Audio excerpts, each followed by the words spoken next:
Hello everyone, আজকে হলো second day হরিনাম সংকীর্তন মাঠে চলে এলাম। আর এসেই যেটা দেখতে পেলাম, এখানে বিশাল ভিড়। আগের দিনের থেকে তো আজকে প্রচন্ডই ভিড় ছিল। তো কষ্ট করে একটু ঠেলে ঠুলে আগের দিকে ঢোকার চেষ্টা করলাম, তো এর বেশি আর এগাতে পারলামই না। আর মার তো কালকের দিনটা ভাবলেই যেন কেমন হয়, যে এত ভিড় ছিল আর দুদিন পরে এই জায়গাটা পুরোপুরি ফাঁকা হয়ে যাবে আবার। তো কালকের মতনই আজকে আমার একটু লেট হয়ে গেছিলো, তাই জন্য এত ভিড় হয়ে গেছিলো, সামনের দিকে আর ঢুকতে পারিনি। তো যাই হোক, মোটামুটি দেখতে পেরেছি, আর তোমাদেরকেও আশা করছি দেখাতে পেরেছি কিছুটা হলেও। তোমাদের এরকম আরতি দেখতে ভালো লাগে কাদের, অবশ্যই কমেন্ট করো। এই যেখানে হরিনাম সংকীর্তনটা হয় না, এমনিতে এতটা ভিড় হয় না, শুধুমাত্র ওই আরতিটা যখন হয় না তখন বিশাল ভিড় হয়, মানে এতটাই সুন্দর হয়, হয়তো ক্যামেরাতে বোঝা যাচ্ছে না।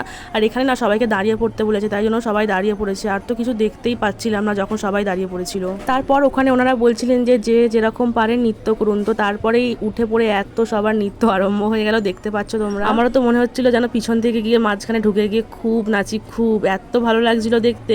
দেখো, সবাই যখন বসেছিল মিনিমাম, তখন কিন্তু এতটা ভিড় মনে হচ্ছিল না। সবাই যখন দাঁড়ালো, তারপরে ভিড়টা দেখে বুঝতে পারছো যে কত পরিমাণ ভিড় হয়েছে কালকে থেকে আজকে। মানে এখানে আর কেউ বসেই নেই, সবাই নাস্তা আরম্ভ করে দিয়েছে। তো তারপরে আরতিও শেষ হয়ে গেল, কিছুটা প্রসাদ খেয়ে বাইরে বেরিয়ে পড়লাম।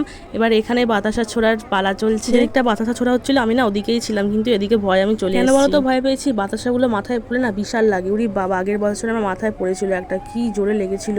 এখন একটু মাঠ থেকে বেরিয়ে চলে এসেছে। এখন এই বান্ধবী আমাদেরকে কিছু খাওয়াবে বলতে চাইছে, মানে এবারে কি খাওয়াবে এটাই হচ্ছে ব্যাপার। সবকিছু শেষে একজন বলে চা খাবো ভাই, মানে এই গরমে চা, বুঝতে পারছো? বান্ধবী যখন বলেছে তখন তো চা খেতেই হবে, চলো চা খাওয়া হয়ে যায়। কিন্তু এই গরমে একটু ঠান্ডা কিছু না খেলে হয় বলো? তাই একটু আইসক্রিম নিয়ে চলে এলাম মাঠে, 3 বান্ধবী মিলে একটু আইসক্রিম খেয়ে নিলাম। চলো এখন বাড়ি চলে যাওয়া যাক, আবার আসবো রাত 11টা 12টার দিক করে। আজকে নাকি নৌকা বিলাস পালা আছে, অন্য কোনো বছর আসা হয় না, তবে এবছর আসবো। চলো টাটা।